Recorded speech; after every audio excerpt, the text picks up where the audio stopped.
Hello दोस्तों, welcome to my channel सरल solution. दोस्तों, एक इंटरेस्टिंग बात बताता हूं मैं आपको। जब मैं क्लास 10th में था तो मेरे एक दोस्त थे जो ये कहते थे कि दुनिया में कोई भी टीचर मुझे कुछ भी सिखा सकता है लेकिन त्रिकोणमिति नहीं सिखा सकता है। तो आओ दोस्तों, हम 10वीं क्लास की एनसीईआरटी की त्रिकोणमिति सीखेंगे बहुत ही आसान तरीके से। दोस्तों, हमें यह देखना होगा कि त्रिकोणमिति अगर पढ़ना है तो उसका बेस क्या है। तो त्रिकोणमिति पढ़ने के लिए हमें पहले समकोण त्रिभुज को समझना पड़ेगा। समकोण त्रिभुज में तीन चीजें पहले हमें समझनी होंगी। पहला है आधार, दूसरा है लंब और तीसरा होता है इसमें कर्ण। ये दोस्तों अगर तीन चीज आप समझ ले गए, लंब, आधार और कर्ण, तो त्रिकोणमिति आपके दिमाग में बड़ी आसानी से बैठ सकती है। कैसे? समकोण त्रिभुज में ये जो एंगल होता है ये 90 डिग्री का होता है और इसीलिए इसको समकोण त्रिभुज कहा जाता है। सबसे बड़ी बात जो आप नई चीज समझते हैं वो यह कोण होता है जिसको हम बोलते हैं थीटा। क्या बोलते हैं? थीटा। अब इस समकोण त्रिभुज में हम त्रिकोणमिति का जो आसान परिचय है वो समझेंगे। तीन चीजें हम इसमें देखेंगे। एक है साइन थीटा, दूसरा है कॉस थीटा और तीसरा है टेन थीटा। आपको बस ध्यान इन्हीं तीन चीजों पे देना है, साइन थीटा, कॉस थीटा और टेन थीटा। अब साइन थीटा, कॉस थीटा और टेन थीटा का क्या अनुपात होता है, इसके लिए मैं एक ट्रिक आपको बताऊंगा जो शायद ही कभी आपने सुनी होगी। उस ट्रिक का नाम है लाल बटे में काका। जी हां दोस्तों, है ना इंटरेस्टिंग? लाल बटे में काका। काका जी आ गए यहां पर। बस ये सीक्वेंस आपको अगर याद है तो त्रिकोणमिति बड़ी आसानी से आपके दिमाग में बैठ जाएगी। कैसे? आइए देखते हैं। पहला नंबर पे है साइन थीटा। पहले नंबर पे है साइन थीटा। साइन थीटा जो होता है वो समकोण त्रिभुज के लंब और कर्ण का अनुपात होता है। तो इसमें हम लिखेंगे लंब बटे में कर्ण। ठीक है दोस्तों। कॉस थीटा में हमारा होता है आधार बटे में कर्ण और टेन थीटा में होता है लंब बटे में आधार। अब हम इसको लाल बटे काका से रिलेट कैसे करेंगे?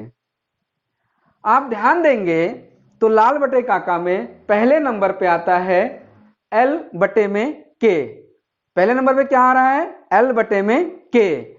तो जो ट्रिक है वो ये है, L है लंब और K है कर्ण।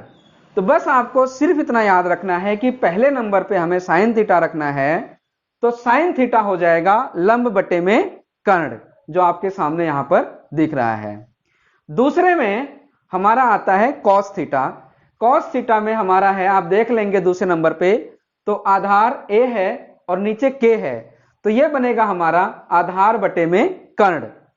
और तीसरे नंबर पे आता है टेन थीटा। टेन थीटा आप देखेंगे लंब बटे में आधार, यहां पे आता है L/A यानी कि लंब बटे में आधार। तो दोस्तों अगर हम ये लाल बटे काका अगर हम याद रखते हैं तो हमें त्रिकोणमिति बहुत ही आसानी से समझ में आ जाएगी। मुझे ऐसा लगता है कि आपको बहुत ही आसानी से ये चीज आपके दिमाग में घर कर गई होगी। लाल बटे काका को हम रिलेट करते हैं साइन थीटा, कॉस थीटा और टेन थीटा से। तो दोस्तों हमने देखा कि बेसिक त्रिकोणमिति हमने सीख लिया और लाल बटे काका का प्रयोग भी हमने सीख लिया। अब इसको हम जो हमारी एक्सरसाइज है 8.1 के फर्स्ट क्वेश्चन में अप्लाई करके देखेंगे कि किस तरीके से ये हमें कितनी आसानी से ये हमें समझ में आ जाती है। तो दोस्तों त्रिकोणमिति में 8वें चैप्टर का जो पहला क्वेश्चन है उसमें ये दिया गया है कि एक समकोण त्रिभुज में AB 24 सेंटीमीटर है और BC 7 सेंटीमीटर है। तो हमें निकालना क्या है? हमें निकालना है sin A cos A और sin C cos C। ये दो चीजें हमें फाइंड आउट करनी है पहले क्वेश्चन में। तो आइए बड़े ही आसान तरीके से हम देखते हैं कि किस तरीके से हम इनका आंसर फाइंड आउट करते हैं। तो हम ये देखेंगे समकोण त्रिभुज में हमें लंब दिया गया है 24 सेंटीमीटर, आधार दिया गया है 7। तो पहले हम इसका कर्ण निकालेंगे। कर्ण निकलेगा कैसे? एक नई चीज और इंट्रोड्यूस होगी यहां पर जिसको हम बोलते हैं पाइथागोरस थ्योरम। पाइथागोरस थ्योरम क्या कहती है कि AC का स्क्वायर इक्वल टू AB का स्क्वायर प्लस BC का स्क्वायर। पाइथागोरस थ्योरम मैं आपको पुनः याद दिला देता हूं अगर आप भूल गए हों। पाइथागोरस थ्योरम कहती है कि जो कर्ण का वर्ग होता है, यानी कि एक समकोण त्रिभुज में जो कर्ण का वर्ग होता है वो शेष दो भुजाओं अर्थात लंब के वर्ग के और आधार के वर्ग के योग के बराबर होता है। यानी कि लंब का वर्ग यानी कि AB का वर्ग प्लस आधार का वर्ग, इनको जमा करेंगे तो हमारा ये कर्ण निकल करके आता है। आइए हम आसान तरीके से यहां से हम निकाल लेंगे। तो AC का वर्ग इक्वल टू हो जाएगा AB हमारा है 24 यानी कि 24 का वर्ग प्लस BC हमारा है 7, तो ये हो जाएगा हमारा 7 का वर्ग।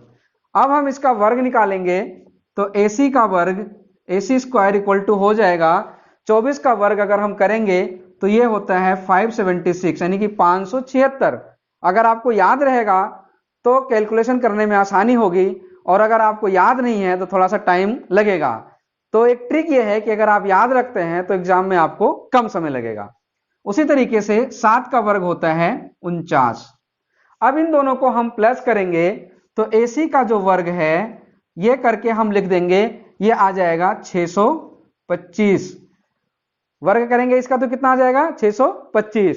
अब वर्ग के साथ इसका हम जब AC निकालेंगे तो ये इसका हम निकालेंगे वर्गमूल जिसको हम बोलते हैं स्क्वायर रूट, 625 का स्क्वायर रूट। और अगर आपको याद है 625 का स्क्वायर रूट तो ये आ जाता है 25। तो दोस्तों हमारा AC जो है कितना आ गया 25। AC निकल करके आ गया 25। ये पाइथागोरस थ्योरम आपको थोड़ा सा ध्यान में रखना पड़ेगा। अब हमें ये भुजाएं मालूम चल गई हैं, तीनों भुजाएं। अब हम देखेंगे फर्स्ट पार्ट इसका क्या कहता है, साइन A और कॉस A कहता क्या है। तो फर्स्ट पार्ट जब हम करेंगे जिसमें यह कहता है साइन A निकालना है।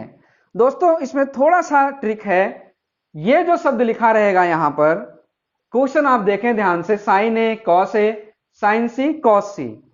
तो जो A पार्ट है उसका मतलब यह है एंगल A। तो साइन के केस में हम यह एंगल लेंगे, यह एंगल लिया जाएगा। तो इस वजह से जब हम इसको साइन A को ये एंगल ले लेंगे तो जो हमारा आधार है ये फर्स्ट पार्ट के लिए ये एक लंब की तरह कार्य करेगा और जो हमारा लंब था वह आधार की तरह काम करेगा। साइन A हम देखेंगे, अब फिर आपको समझ में अब याद नहीं आ रहा है कि साइन A है क्या, तो फिर हम उसी ट्रिक पे जाएंगे, किस पे, लाल बटे में काका जाएंगे ना। तो जब जाएंगे हम लाल बटे काका, और इतना तो आपको याद ही होगा कि पहले नंबर पे हमको साइन A रखना था। क्या रखना था, साइन A। तो साइन A पे अगर आपको नहीं याद आ रहा है कि क्या चाहिए तो हमारा हो जाएगा L बटे में K, और L से होता है लंब और K से होता है कर्ण। तो लाल बटे काका आपको बहुत ही हेल्प करेंगे इसको समझने में। अब हम देखेंगे, मैंने आपको पहले बताया कि चूंकि ये हमने A लिया है कोण, तो इसलिए इसके सामने की जो भुजा है वो लंब की तरह कार्य करेगी और नीचे की जो भुजा है वो आधार की तरह कार्य करेगी।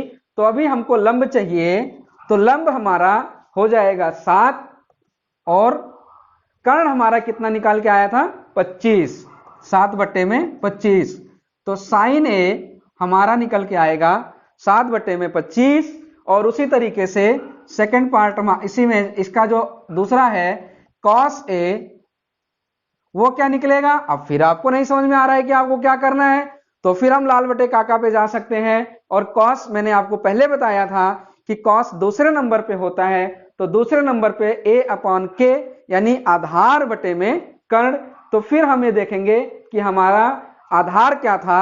चूंकि आपको कोण A लेना था, बार बार मैं आपको याद दिला रहा हूं, कोण A लेना था, तो A के सामने की भुजा लंब हो गई और ये वाला आधार की तरह काम करेगा। तो आधार आपका हो गया 24 और बटे में कर्ण, तो आधार हो गया 24 और कर्ण हो गया 25। तो इस तरीके से आपको पहले पार्ट का सॉल्यूशन बहुत ही आसानी से मैं समझता हूं कि मिल गया होगा साइन ए और कॉस ए। तो दोस्तों देखा कि किस तरीके से हम बड़ी ही आसानी से जिस सब्जेक्ट को ये माना जाता है, जिस टॉपिक को ये माना जाता है कि बहुत कठिन है, उसको हम कितनी आसानी से निकाल सकते हैं। इस क्वेश्चन का जो सेकंड पार्ट है वो आप खुद निकाल सकते हैं और उसका आंसर हमें कमेंट करके बता सकते हैं।